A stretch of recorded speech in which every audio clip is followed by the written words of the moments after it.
পদ্মায় পানি বাড়ায় ভাঙন দেখা দিয়েছে দেশের গুরুত্বপূর্ণ নৌরুট পাটুরিয়া ফেরিঘাটে। গত কয়েকদিন ধরে 4 ও 5 নম্বর ঘাট এলাকায় ভাঙছে নদীর পাড়। কোরবানির ঈদ সামনে রেখে নতুন করে উদ্বেগ তৈরি হয়েছে। সংশ্লিষ্টরা বলছেন, দ্রুত ব্যবস্থা না নিলে ঈদ যাত্রায় বাড়বে ভোগান্তি।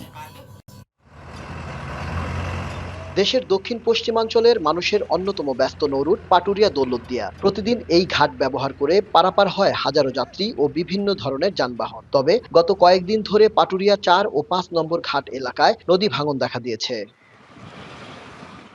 আর কয়েকদিন পরেই কোরবানির ঈদ। প্রতি বছর এই সময়ে ঘাটে স্বাভাবিক সময়ের তুলনায় কয়েক গুণ বেড়ে যায় যাত্রী ও যানবাহনের চাপ। তাই ভাঙন অব্যাহত থাকলে ফেরি চলাচলে বিঘ্ন এবং দীর্ঘ যানজটের আশঙ্কা করছেন ঘাট সংশ্লিষ্টরা। 5 নম্বর ঘাট আসলে খুবই ঝুঁকিপূর্ণ, 4 নম্বর ঘাটও ঝুঁকিপূর্ণ হয়ে গেছে।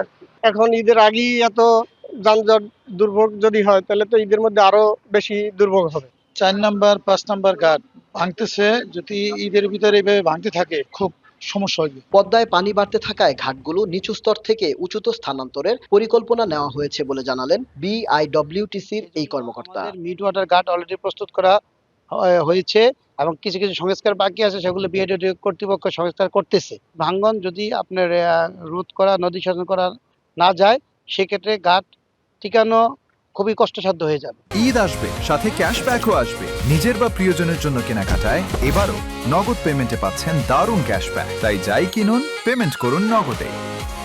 এদিকে ভাঙন ঠেকাতে ফেলা হচ্ছে বালুর বস্তা। বরাদ্দ পেলে নেওয়া হবে স্থায়ী ব্যবস্থা। লঞ্চ ঘাট অথবা 2 নম্বর ঘাটের মাঝখানে কিছু জিও টিউব দিয়ে আমরা প্রতিরক্ষামূলক কাজ শুরু করব। পদ্মা এবং যমুনা নদী ভাঙ্গন কবলিত এলাকা, এখানে স্থায়ী কার্যক্রম হাতে নিতে এখানে অনেক অর্থের প্রয়োজন। একটা প্রকল্প ছাড়া স্থায়ী কোনো কার্যক্রম করা হাতে নেওয়া মানে এটা কষ্টসাধ্যকর।